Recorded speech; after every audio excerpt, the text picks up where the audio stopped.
Shalom, giving all praise to the Heavenly Father, Yahweh, Bahasham, Yahweh Shai, Bahasham, Racha HaKodash. Double honors to the apostles and elders at Great Millstone who rule well. And as always, we give peace and salutations unto the elect. And I wanted to get into a quick and to the point topic dealing with the book of Ruth and what is the moral of the story. Now, I was watching this brother's video. His YouTube page is Shalach La Math. All right, 3. All right, and make sure you subscribe to this brother's page and be edified. The title of this video is You Can See Ruth was a Moabite based off Yahweh Shai's lineage. And, you know, a lot of camps, as this brother was saying, do all they can to teach opposite of what we teach, you see, because we teach that Ruth was a Moabite, and you have particular Israelites who are on this, doctrine that pretty much an Israelite man can't put seed into a heathen woman and that child still be, all right, an Israelite, which they're sadly mistaken because there's various examples of this, and we've brought out these various examples. So that's not what this video is about. You know, even Solomon's son, you know, directly after the kingdom was rent, all right, where you had, you know, the kings who sat on the throne of David, you know, the first one was Jeroboam, you see, which was Solomon's direct son, and his mother was an Ammonite, you see, an Ammonite queen, all right, that King Solomon laid with, and a seed came forth, and he sat upon the throne of David. Although he was wicked, he was still an Israelite of the tribe of Judah, which is how he was able to sit on that throne. Now, in this video, the brother, you know, is addressing a comment because a lot of men and a lot of women constantly, you know, when you bring up the book of Ruth, they always want to argue on the nationality of Ruth, but they don't pay attention. All right. And I've very rarely seen anyone who's discussing this outside of us, you see, that brings out the true understanding of what the book of Ruth was about. They're so focused on the woman and they're so focused on, you know, establishing their own righteousness that they forget about the seed. You see, they're so focused on the earth. All right. But they're not acknowledging the seed and what this represented when you read the book of Ruth, which it wasn't called the book of Ruth, right? In the ancient days, it was just a story. And Ruth was a vessel chosen, as we'll read, you know, through a union with Obed, okay, to bring forth Jesse, which was the father of David. All right. That is the purpose of this story. When you read it, it's tracking the lineage of David and the Messiah. That's the main purpose that you should take from the book of Ruth. And that's what I want to get into real briefly. And I'll try to be as straight to the point as possible because I've done a lesson on the whole book of Ruth before. If you want to look that up, just look up GMS Book of Ruth, Understanding the Book of Ruth. Should be on this page, but either way it goes, I'm pretty sure you can find it. Now, in this video, the brother was addressing a mocker who came onto the comment board, you know, arguing about, you know, the nationality of Ruth, because we've done videos on that already, you see. And here it is. This dude comes and puts a comment on the video saying, you know, I don't agree. And the brother asks him simply, you know, do you have a video or a lesson where I can listen to? And this dude sends someone else's video. As the scriptures say, yeah, prove your own works, man. But either way it goes, whether Ruth was an Israelite or a heathen, which we teach she was a heathen, all right, you know, ultimately, it doesn't matter. What matters the most was the seed that was implanted in her. All right. Now, this was at the time of the book of Judges. All right. At the time that there was judges being placed up over Israel. All right. Now, when you go into the law, all right, on a concubine, you know, when you took down the particular nations that were round about, if you saw a heathen woman that you were pleased, all right, to have a union with, you know, you would take her and she would shave her head, her nails, all right, which those heathen had various idols associated with nails and hair, and they would shave their nails and their hair, and it would be like a renewal for a month. They would mourn the loss of their family, their fathers, mothers, whatever happened to their particular nation, as we took them down. And after that, she would convert to your God, your rules, and she would be under your dominion, and she will be a wife. It's not, the same as the wife of your nation, yet she is a wife. She's just of a lesser sort. That's what concubines in some cases were, right? Because you have different kinds of concubines. All right. Concubine was ultimately a wife, all right, through bondage. All right. That's why Hagar, which was Abraham's wife, was called the bondwoman. All right. And that was his concubine. Now, as you read the book of Ruth, we're going to start here. And then I want to get this article as well. There's some very, very important terminology that you need to pay attention to, because, what I notice in Israel is a lot of people don't truly understand the scriptures. They're just here to argue. All right. Because I've never heard outside of us, and the men who teach the likewise doctrine, anyone establishing what this story is really all about. You see, and that's the seed, all right, which would issue forth from Perez, all right, all the way up to this point, all right, which would lead to David, all right, and eventually Solomon and Yahushai. Now, because the Bible tracks that seed, you see. Now, let's start here, Ruth 1:1. It says, now it came to pass in the days when judges ruled, all right, there was a famine in the land, and a certain man of Bethlehem, Judah.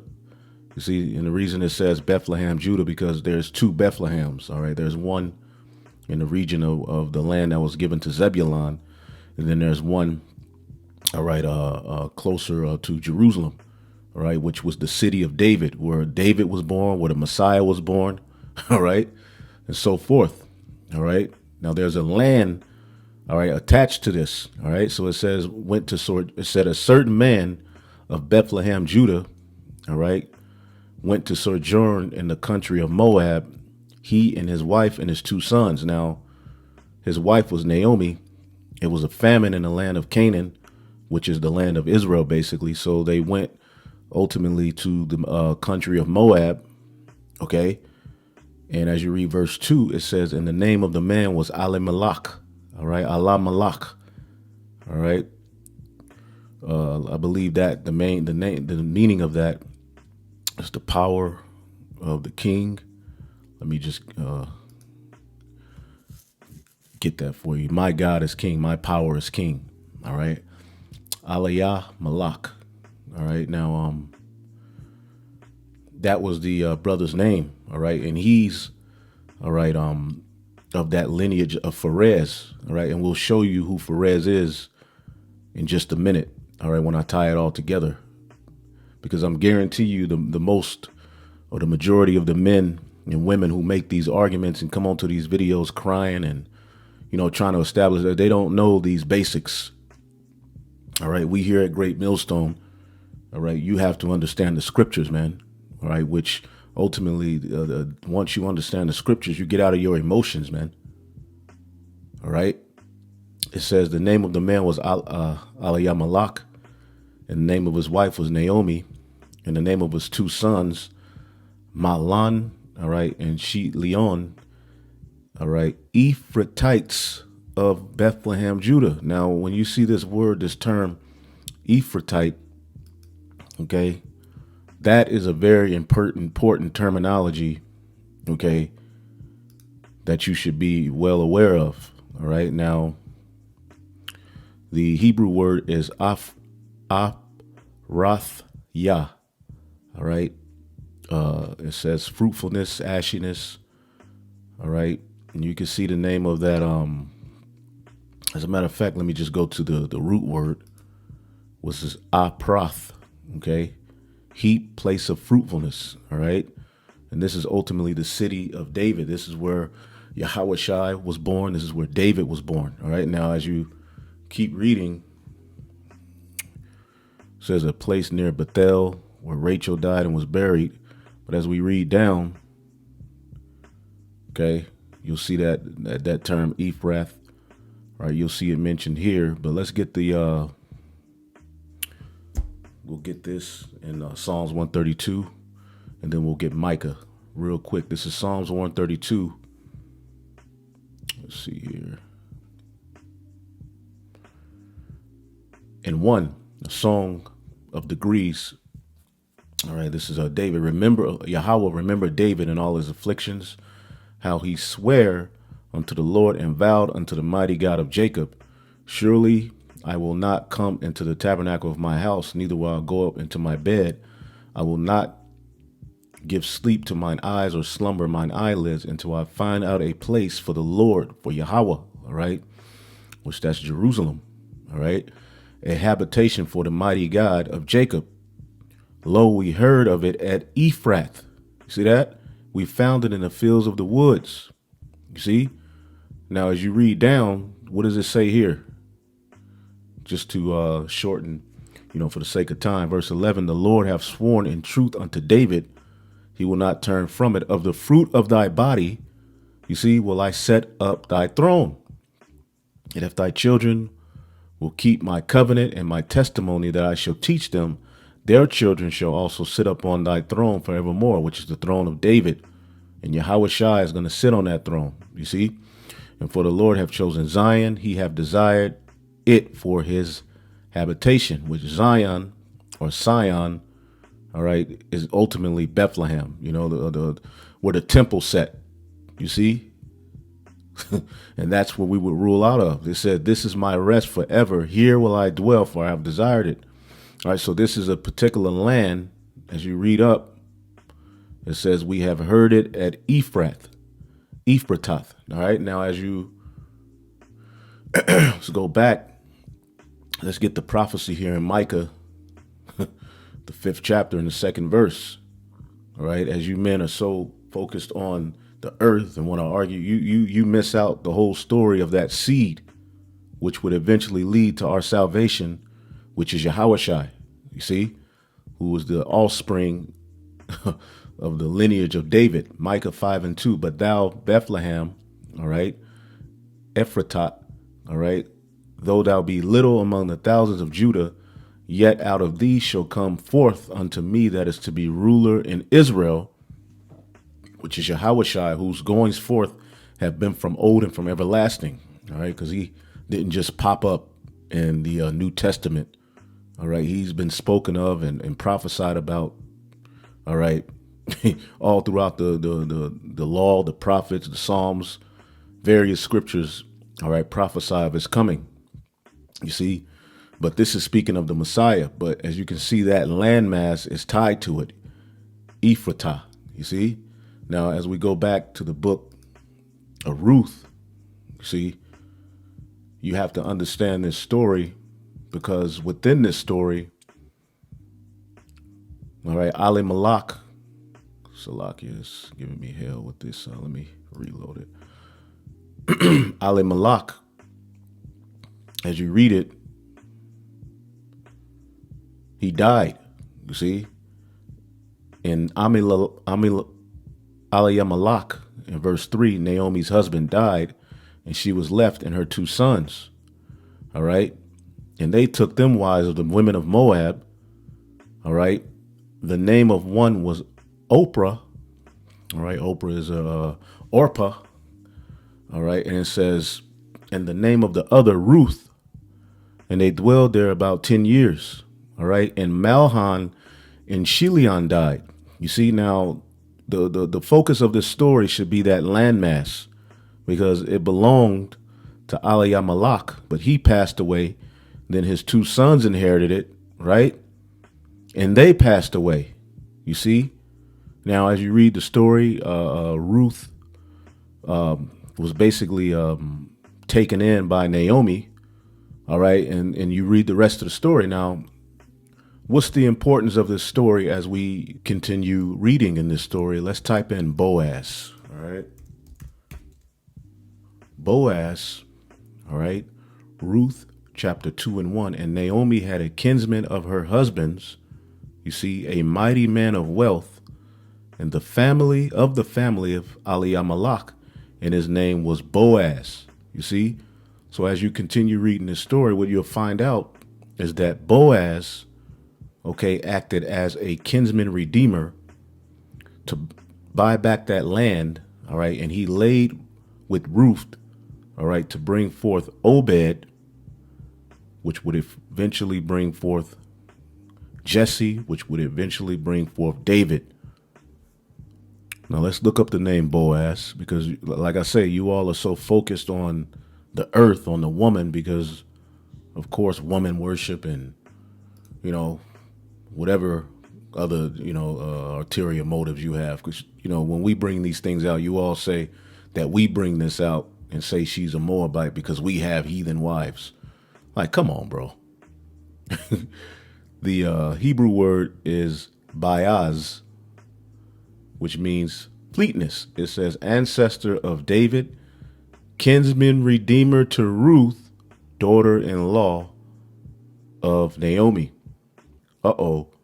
So kinsman redeemer. You see?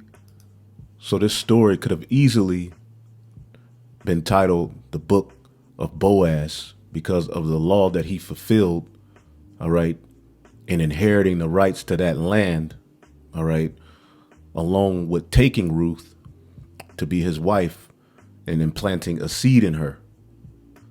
It could have easily been called Ephratah, all right. It's called the Book of Ruth because she was the vessel chosen to bring forth that seed. You see, and you all are all, going out of your wits because as a heathen, when you're not focusing on the main purpose, man, which is the seed. You see, now the purpose of that doing through Obed redeeming that land, which you can read the story. I don't want to get all of it. You have to read it for yourself. This is abideinchrist.com, all right, which we don't use the term Christ, but just for the purpose of this lesson, I'm going to go to this article. It says, our kinsman redeemer, Leviticus 25 and 25, Ruth, chapters 1 through 4. It says the nearest kinsman or kinsman redeemer is a Gaal. All right. Now, when you go to the book of Job, we'll just show you this word redeemer. This is Job 19 and 25. For I know that my redeemer liveth, and that he shall stand at the latter day upon the earth, which is speaking of Yahushai. All right. Now, when you look up that word redeemer, it's Gaal. All right. Gaal, it says to redeem, to act as kinsman redeemer, to avenge, to revenge, all right, to ransom, to do the part of a kinsman, which through the Spirit, this is a prelude to Yahushai and what he would do for us, the nation of Israel, starting with the elect. He's redeemed us back, all right, to the Father. He paid the bill, all right, because as you read this article, it says what? Provisions was made in the law of Moses for the poor person who was forced to sell part of his property or himself into slavery.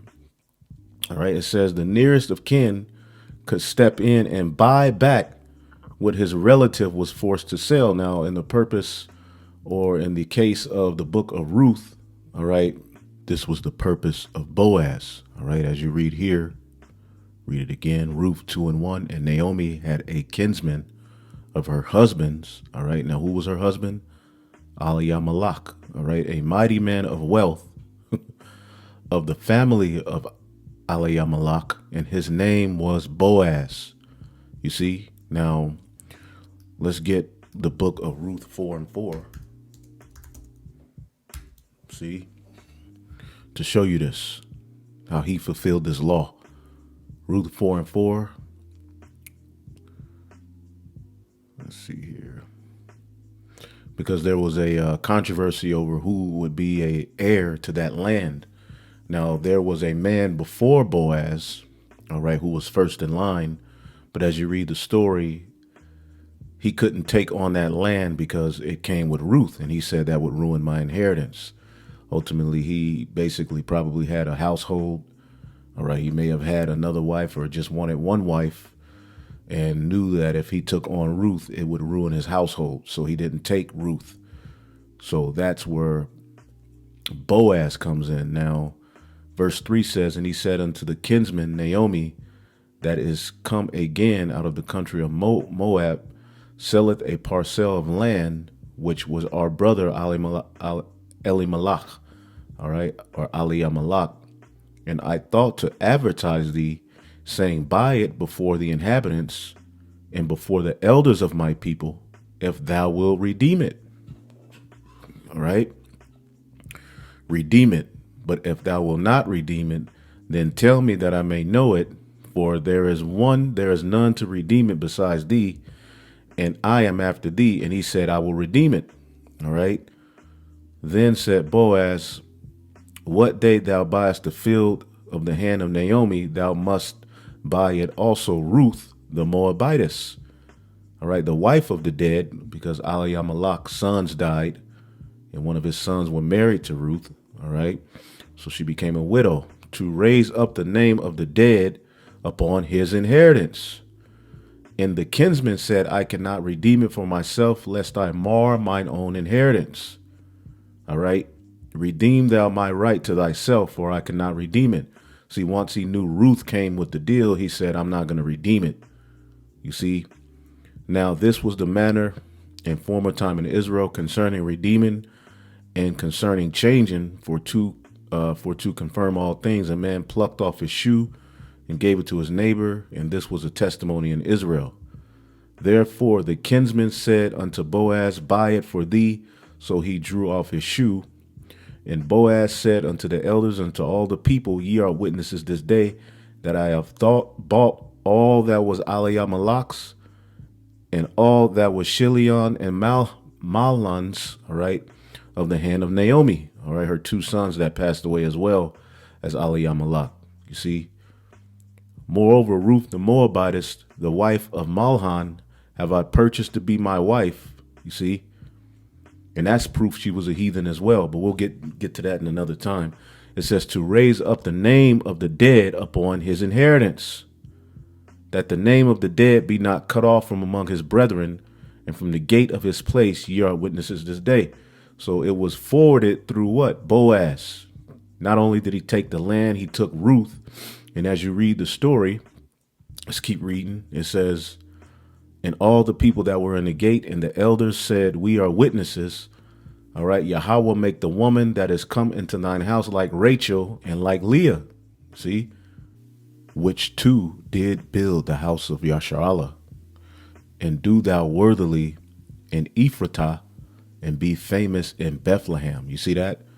So Obed basically was told, all right, to make the woman which is coming to his house like Rachel and Leah, all right, which did build. Now let's look up this word build, all right, because they were two vessels chosen, all right, to have some of the sons of Jacob, all right, which fulfilled the 12 tribes of Israel, all right. I believe there was two other concubines as well. Now, let's see here. That word for build is banah, all right, and it's to rebuild, to establish, to cause, to continue.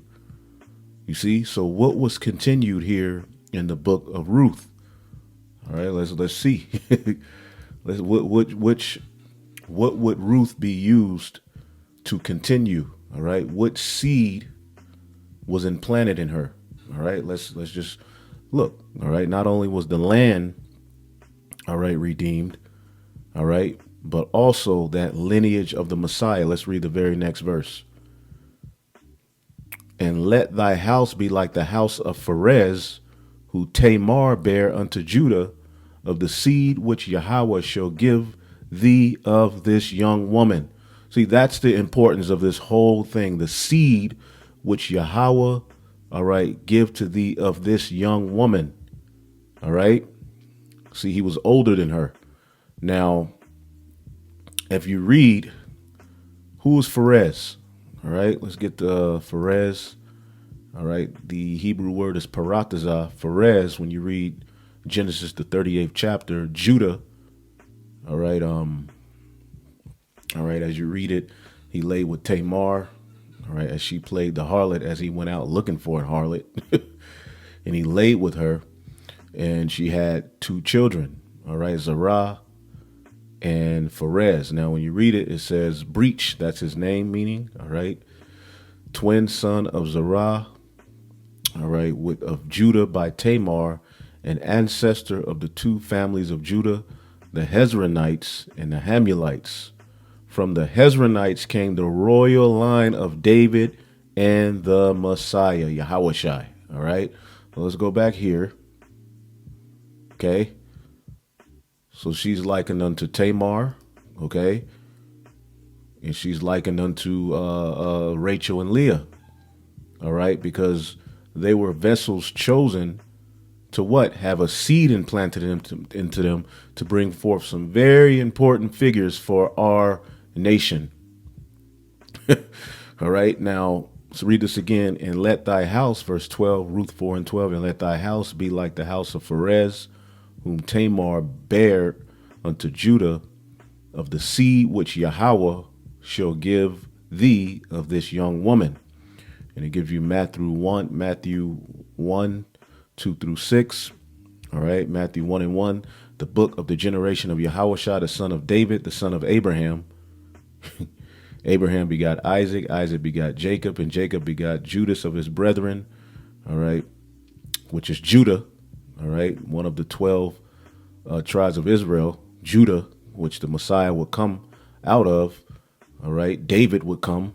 All right, before that, and it says, and Judah begot Pharez and Zerah of Thamar, which is Tamar, and Pharez begot Ezram, and Ezram begot Aram.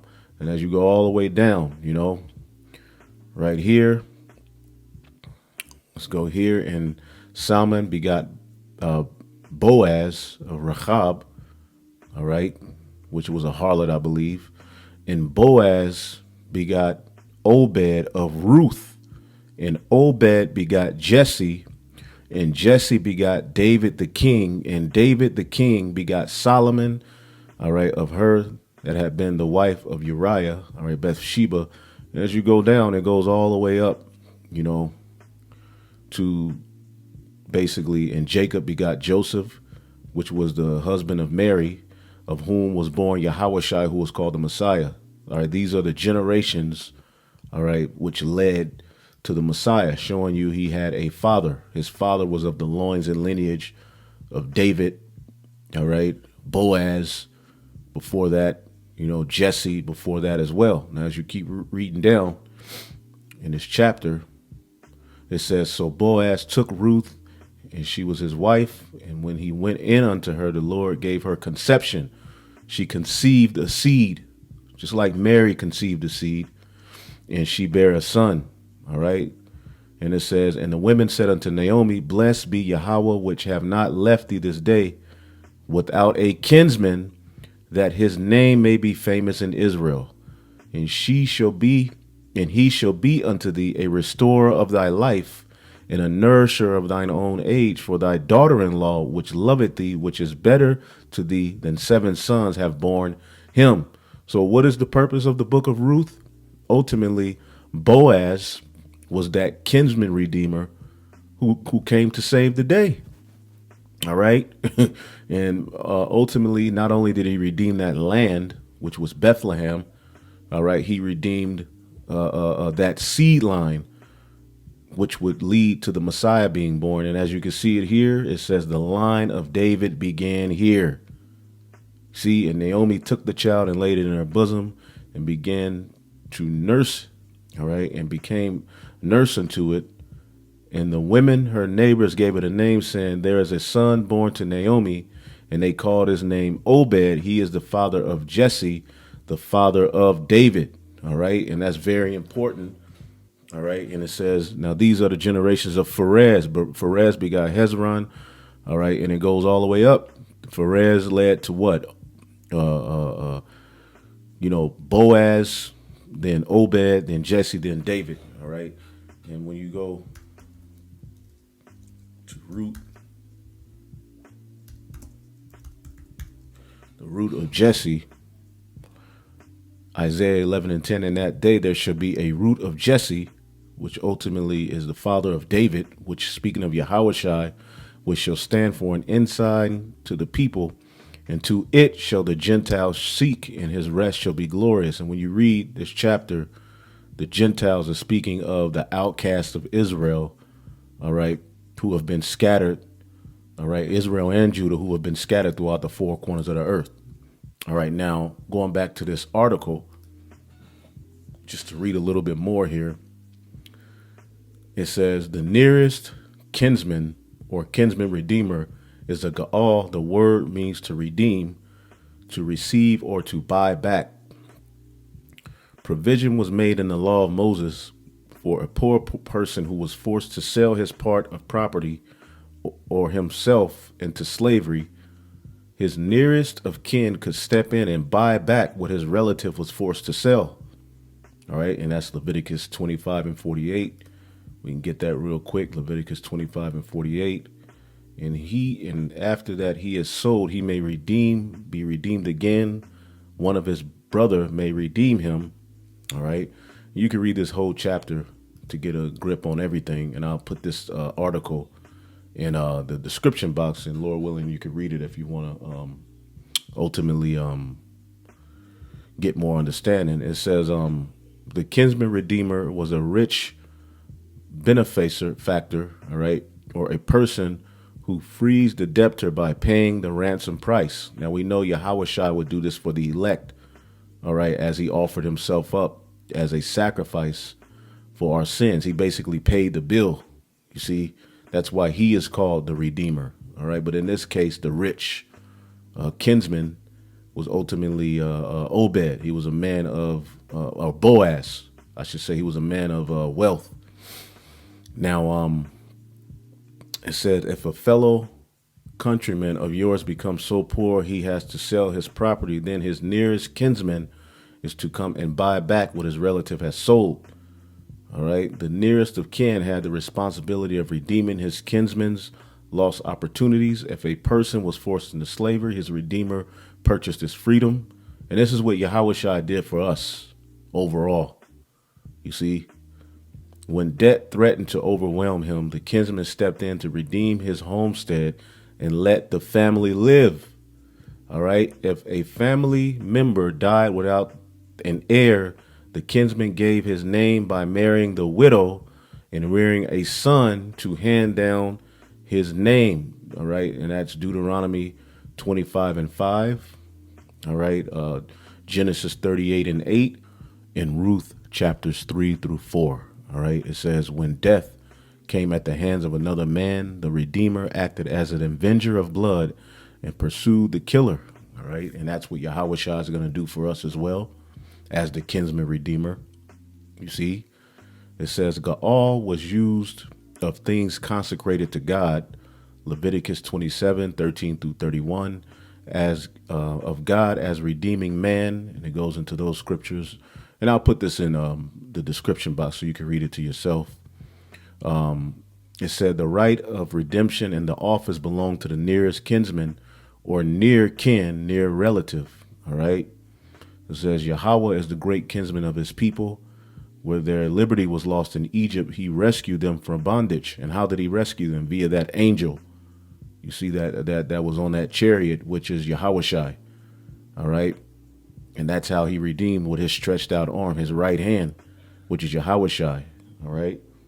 It says the ancient patriarch Job complained that no one came to redeem him.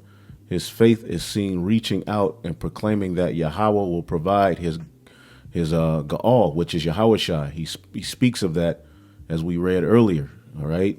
As for me, I know that my Redeemer kinsman lives, and at the last he will take his hand on the earth. And that's in Job 19 and 25. Job's hope looked for the coming Messiah. He affirmed his faith that his Redeemer will come to the earth. And that's speaking of Yahushua. And he said he himself will see Yahushua, showing you he would be in a new body. But that's a whole nother lesson for another time, man. And when you read this, it goes into how Yahushua fulfilled that for us. You see, it says 4 things were required, all right, in order for a kinsman to redeem. He must be near of kin. Okay, he must be able to redeem. All right. He must be free of any calamity or a need of redemption himself. All right. He must be willing to redeem. You see, redemption was complete when the price was completely paid.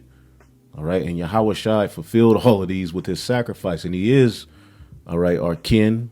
All right. He's free from calamity because he was sinless. All right. Or need from redemption himself because he paid the price. All right. He was willing to redeem. He offered himself up. The Lord put the spirit on him. All right.